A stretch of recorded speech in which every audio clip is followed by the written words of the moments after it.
Welcome to Ballot Battleground, Nevada. I'm your host, Ben Marjat, a reporter at KRNV News 4 in Reno. I'm passionate about making politics in this critical battleground state more digestible to the average voter and pushing past the talking points to press politicians for answers. On this show, we take deep dives into the people, ideas, and debates shaping Silver State politics. The first presidential preference primary in Nevada since the 1980s is in the books. As expected, President Joe Biden ran away with the Democratic primary. At last check, he had over an 89% of the vote and will win all of Nevada's Democratic delegates. But a big surprise in the Republican primary, Nikki Haley, the former ambassador, lost to none other than none of these candidates, a protest option that is unique to Nevada. No delegates were up for grabs on the Republican side. Those will be determined based on the results of Thursday's GOP caucus between former President Donald Trump and Pastor Ryan Binkley. On today's episode, we'll take you out to the polls to hear from the voters that decided this election and take you inside the county registrar's office with our reporters who were on the ground covering it live on News 4. Plus, a little later, an interview with Jon Ralston, the CEO of the Nevada Independent, explaining why none of these candidates came to be and how it's been used in the past. Stick around for that great conversation with Ralston. But without further ado, let's take you out to the Washoe County Registrar's office, where our Kim Burrows was reporting from Tuesday night. Kim, thank you so much for coming down, making the long journey from your desk here to Studio B to join us on Ballot Battleground Nevada. We appreciate it. Of course. I love being here. Thank you. For those who don't know, Kim is our investigative reporter. She does a fantastic job. She is also a mentor of mine for many years now, sits just a few desks behind me, and just a great person to have around the newsroom with so much experience in news over the years, and really so much experience covering elections. You've been stationed at the Washoe County Registrar's office, covering elections several cycles in a row now. Take our listeners into that experience, because there's a lot going on election night. What all is happening? Just describe it for us. Right. I've been doing this for 29 years, covered a lot of elections. This one was really unique. The Registrar of Voters is kind of the hub, as you know, of where the election results come in and where the activity is. And it's kind of a fun place to be. Last night was different. There's 17 polling locations in Washoe County, and every time a cartridge would come in, everybody would bustle and get excited and put it in, and then everybody would sit around again. There weren't a lot of people casting ballots yesterday, as you've been reporting all this time that there's a primary and a caucus. The caucus is 2 days after the primary. So a lot of people, because President Trump wasn't on this election cycle for the primary, he chose not to have his name on there. So people didn't vote for the Republican side necessarily, and told me they threw out their ballots. So there wasn't a lot of votes coming in. So last night was just kind of a busy couple of minutes, and then everything was shut down. And then they would sort again, and then everything would shut down. And remember, the Registrar of Voters office, they can't count these ballots. They can collect all the mail-in and the early votes and open the envelopes and sort them and make sure that everything's ready to go, but they can't actually count them until every single person in line at 7 o'clock casts their ballots. Every single person across the entire state. So sometimes there are polling places down in southern Nevada with a long line for whatever reason. We're all waiting on them. But take us into that scene. I mean, describe it, because the reporters are kind of cordoned off in this little pen, right? There's observers over here. There's like a mail processing machine. Just describe it all for us. Yeah, it's just a big giant warehouse in like the basement of the county complex building over on 9th Street. And it is a huge sorting machine. So these ballots will come in, the early and the mail-in ballots, and the machine sorts them and puts them into separate different piles. And the machine's running, and it's super loud, and staff are kind of running around and opening these ballots. And then again, when the cartridges come in, it's cool. People will come in from the polling locations. Staff will grab the box of these cartridges, haul them inside, and it's a buzz of activity. And the car waits in the garage until everything's been verified, that all their ballots are in. There's no issue. And then they tell that person who brought in the ballots, okay, you're good to go. And then they wait for the next person. Deputies are kind of walking around to make sure everything's secure.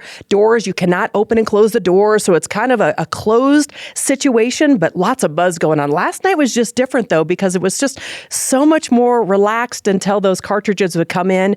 And here's something I don't know if you know, last night I reported late in the evening on election night, is that we were waiting for 17 locations. And at midnight, when I was heading out, I asked the registrar, is everyone in Washoe County? And she said, no, we're waiting on one location, the voting location. I said, which one is it? She said, in our lobby, right Oh at the my front of that gosh. building.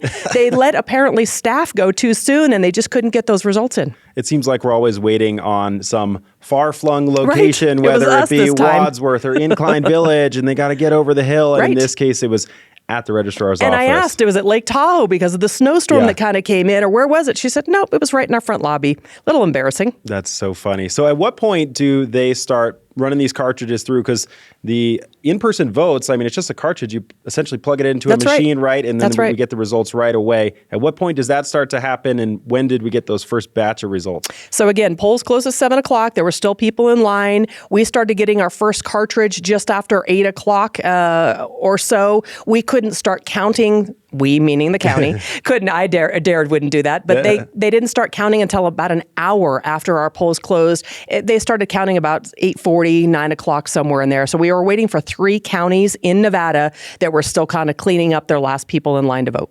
And it sounds like this was a good dry run Yes. for the new interim Washoe County registrar and a lot of the poll workers. And were they telling you that it was good to kind of get this, it's not practice because it is real, but this dry run before the much higher turnout primary Yes. and then the much higher turnout general in November? Carrie Ann Burgess, the registrar of voters for Washoe County, told me she thought it was a, quote, absolute success. She felt like it was a good way to kind of get this, and I called it that, this dry run under her belt, and she's ready to go for the next 2 election cycles. There was one observer in this little room off to the corner. It's a kind of a plexiglass room where they can watch, oftentimes with binoculars. They are very critical. They take notes about just the transparency and just how things are run in there.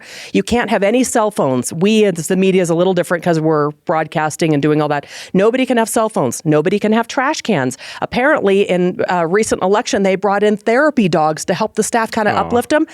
The observers had a problem with it, saying that there could be an issue with the dogs coming in. Maybe they're bringing something in, and just wanted to be on board. It was interesting. And so the one observer that was there last night for 5 hours watched everything, took pages of notes. And I said to Carrie Ann, I said, any issues? She said, no. She said the observer actually said, I was very impressed with how everything went. Glad to hear that, especially since there have been so many questions in elections past. And, you know, it's good for the process to have people there observing, of course, to have the media there observing, just making sure everything is on the level. In the past, when I've been there, there's been a handful of observers, and they're in this little fishbowl thing, right, covered by glass, 4 or 5 of them crammed in there. So a little bit slower last night for and they'll the be first back. PPP. That crammed room will be crammed again in the next election. This one was kind of a slower pace, and it was nice to watch. Everything seemed to run quite smoothly. Glad to hear that. So what happens next? Because there are still many mail ballots that with the rush of in-person voting on Tuesday, they weren't able to get to, plus additional mail ballots that could arrive over the next few days, right? That's right.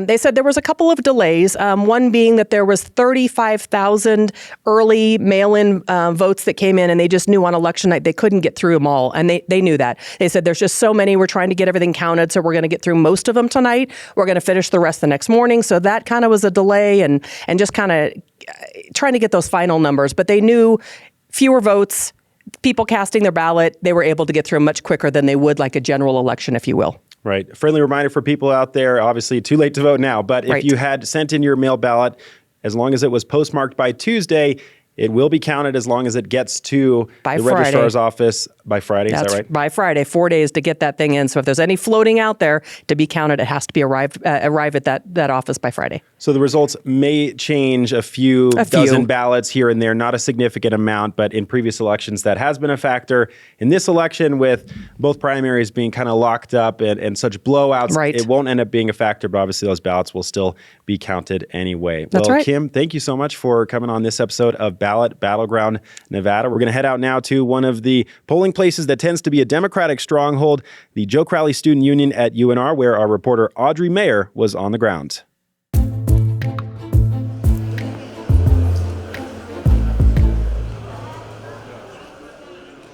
Yeah, I'm a registered Democrat, and I voted for Joe Biden because I like how he's performed in these past years, so I would like to have him as president again. His age isn't a concern for me. I think he has a lot of experience since he was previously a vice president, and he knows how to run the office and what to do in the day-to-day role.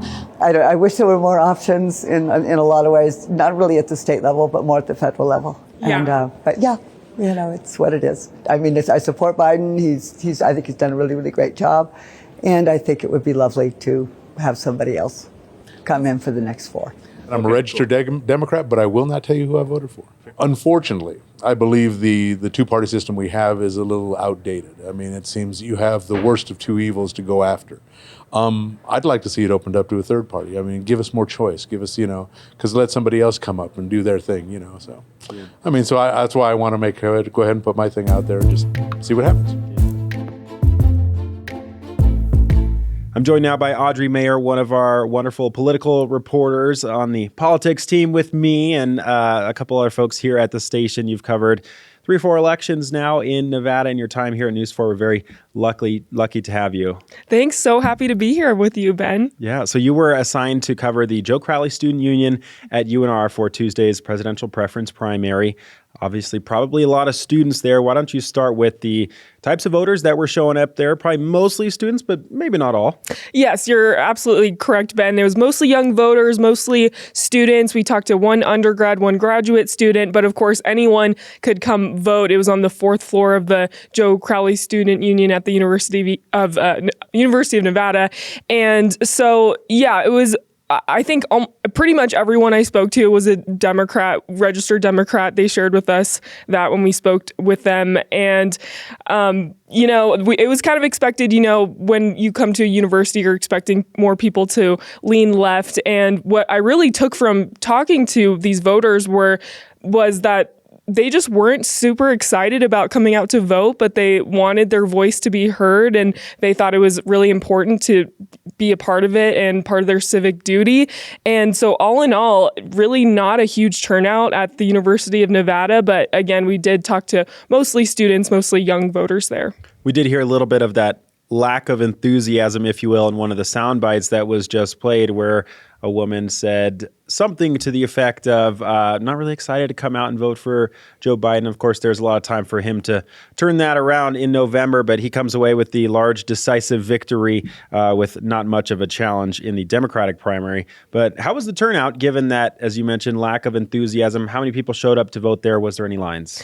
Yeah, so there was really no lines throughout the entire time. We were there for most of the day, and at last check, 6:30 p.m., about 30 minutes before the polls closed, we checked in with the people managing the polling location, and they said about 140 people came in throughout the entire day. So give or take a few more voters that came in for the last 30 minutes, it was still less than 200 people either dropping off their mail-in ballot or coming in to vote throughout the entire day. So it was a pretty quiet day. That's a shame to hear. Obviously, we want to see high turnout, but that was really the case across the board. I think Washoe County turnout just barely has eclipsed 20%. So 1 in 5 voters really actually taking time to vote in this election. So many nonpartisans locked out of the process, as it is a closed primary too. But we understand too that you had a special guest, the president of the university, show up at the Joe Crowley Student Union. Was he there just kind of checking things out? And you got the chance to talk to him. What did he have to say? Yeah, so that was unexpected. I was just, working away on my laptop for the shows, and I saw him walking in. So I ran after him and said, President Sandoval, are you here to vote? And sure enough, he was, and he talked to us a little bit afterwards. And we did ask him about, the process, because it was, I think, a confusing process for voters. And he acknowledged that. He said, I think it's confusing for some, but people got the word out, and they think everyone is aware that they had the opportunity to vote. So yes, there was confusion, but he said, as long as people know that they can be a part of it, he was all for it. Sandoval, of course, the former Republican governor of Nevada. The current governor of Nevada, Joe Lombardo, had mentioned that he was going to vote none of these candidates. I'm curious, did you get the chance to ask Sandoval if he did that or went a different route? So we did ask him how he voted. He would not share that with us. He said, he wants to protect the confidentiality of his vote, which is totally respectable. You obviously don't have to share who you vote for. And so he didn't share with us that. What a bummer. Could have made some big news there reporting at the university, because it is always interesting to see how his political leanings are now that he has left office. But Audrey, thank you so much for your work on election night and the work that you do every day. We appreciate it. Thanks, Ben.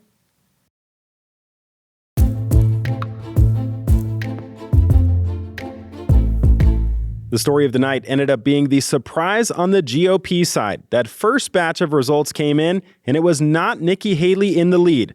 Rather, the none of these candidates option that is only available to Nevada voters. The movement was pushed by GOP officials who wanted to send a signal to the Secretary of State that they don't support the primary process and send a signal to the candidates that opted for that primary instead. We caught up with a few in-person voters on Tuesday, some of them going for none of these candidates, others for Nikki Haley. Well, I'd like to make sure my vote counts. A little irritated that the Republican Party has made it difficult just because there's a caucus and there's a primary and it's confusing. So just going to make sure I vote.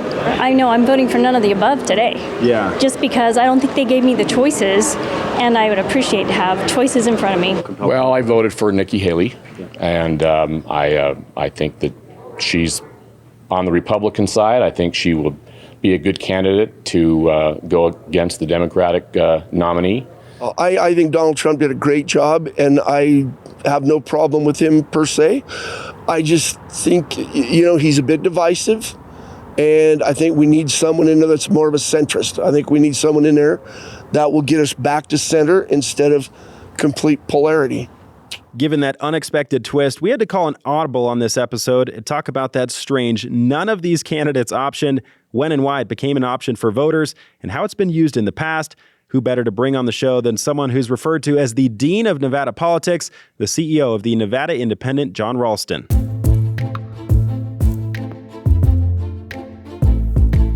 Jon, thank you so much for joining us for episode 2 of Battleground Nevada. Thank you for everything you guys do, too, at the Nevada Independent. Such a great resource for me and fellow journalists over the years, and also Nevadans. You guys have some of the best coverage of the Silver State, so thank you guys for everything you do at the Indy.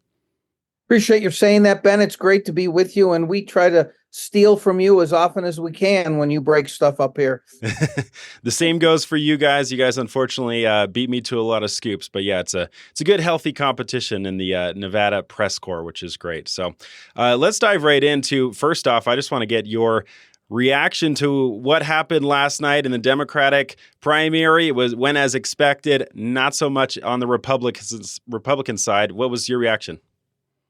Well, yeah, the Biden win was expected, and he got about 90% of the vote, so they got to be happy with that. There was no big protest vote or anything else that they might have imagined would look bad for the president. The other side, Nikki Haley made her own bet on this one, Ben. She could have taken advantage of the state a couple of weeks before South Carolina, come here, minimal investment, talked about the primary being really important, said that Trump had to create a caucus to help boost his candidacy because he's worried about her, but she didn't do any of that. And as you know, she dismissed the state, never came here, has no organization here, and I'm sure she'll probably try to mitigate the 2-1 loss to none of the above, which is unlike anything we've seen in a race here before.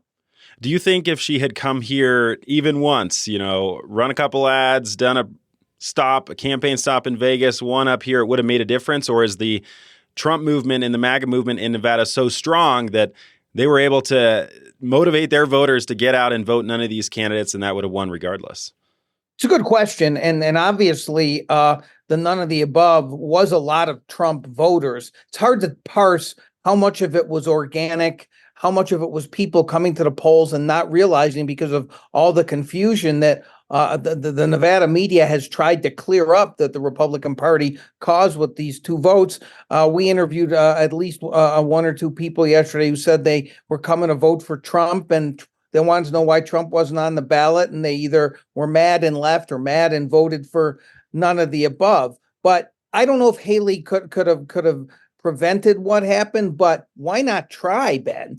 And I think if she had run some ads, as you point out, had a rally or two, and put it on as this is the real election, the delegates aren't that important. I need to get momentum now. And why is Donald Trump creating an entire election outside of the state law that was passed in 2021? She could have done that. She just she asked for what happened last night. I think it was worse even than I thought it might be. I thought she might lose to none of the above, but I didn't think by that kind of margin. I think you posted on Twitter X that it was one of the most embarrassing things that you've seen in politics. Why so embarrassing, given the fact that I imagine if she does talk about Nevada, which she may not at all, given how little she's mentioned our state in the past, that they're going to say this was a rigged process. We didn't spend any money here. She's going to tell her donors, don't overreact to what you saw in Nevada on Tuesday night. She could have gotten a headline that would have been across networks and in the political newsletters that everyone reads that said Haley wins Nevada primary. Instead, she gets things like in Politico's very influential newsletter called Playbook that says, ouch, I can't imagine it could be worse.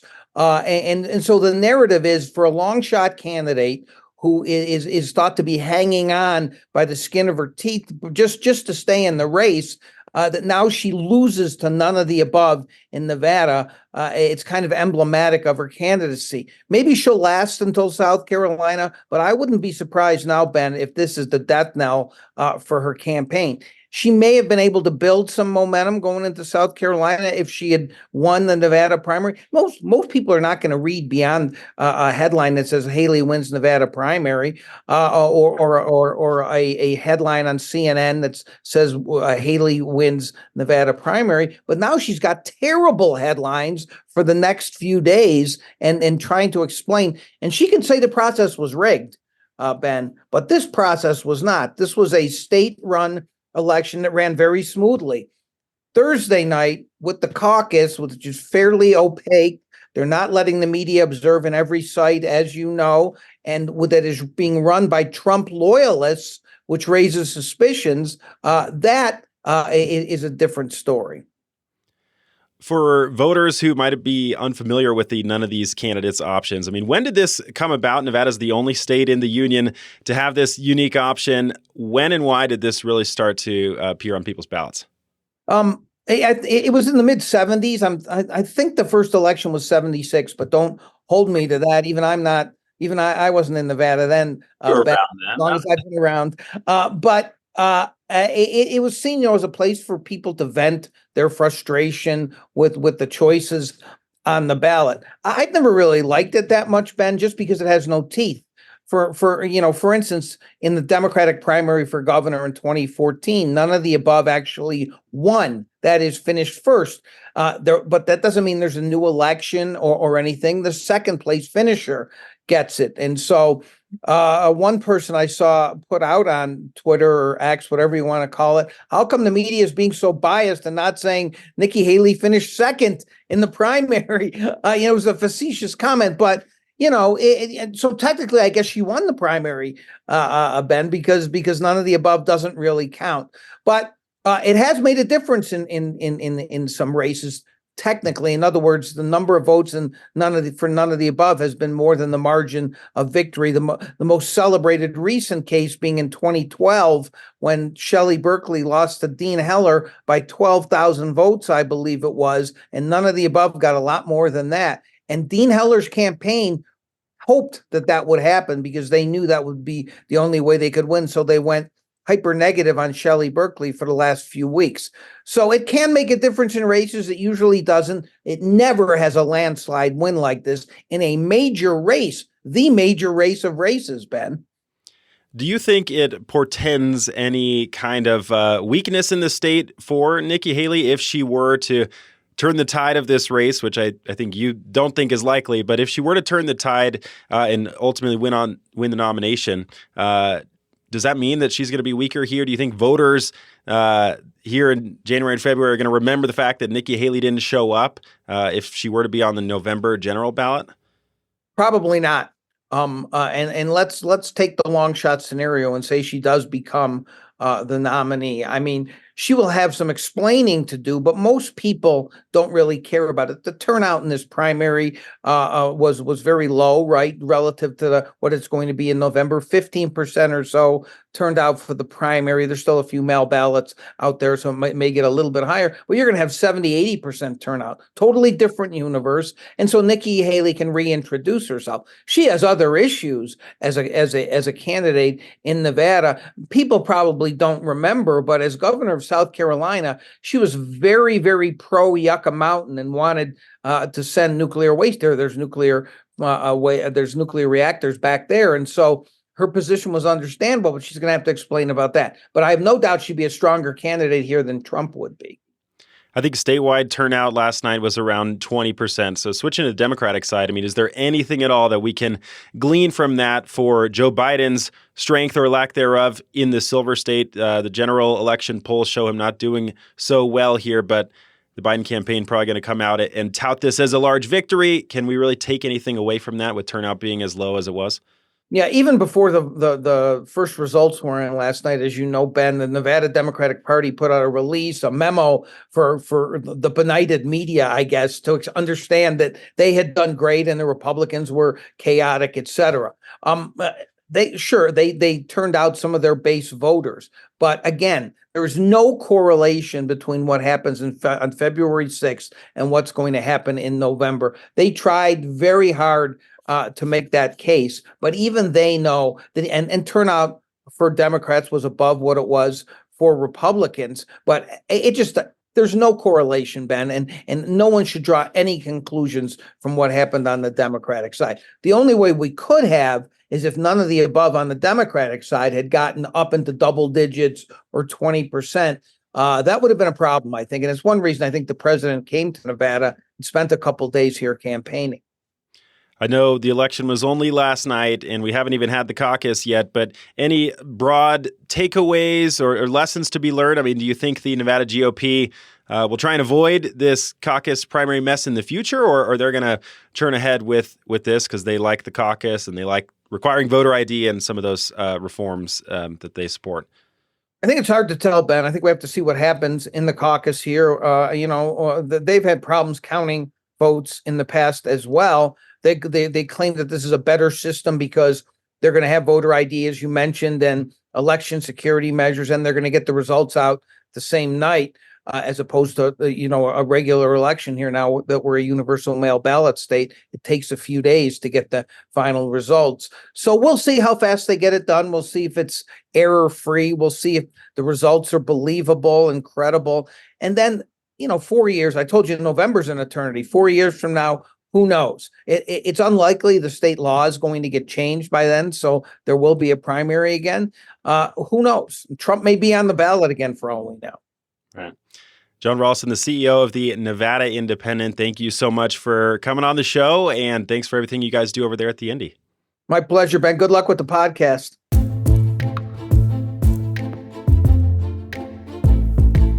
What great conversations with Kim, Audrey, and Jon. Thanks so much for listening to episode 2 of Ballot Battleground Nevada. If you're listening to this episode before Thursday evening, don't forget that GOP caucus is from 5 to 7:30 in the evening. Only former President Trump and Pastor Ryan Binkley will be on that caucus ballot. And of course, we'll have full coverage on News 4. If you like the show, please rate it, leave us a review, and subscribe so you don't miss our new episodes dropping every Wednesday. We'll see you next time.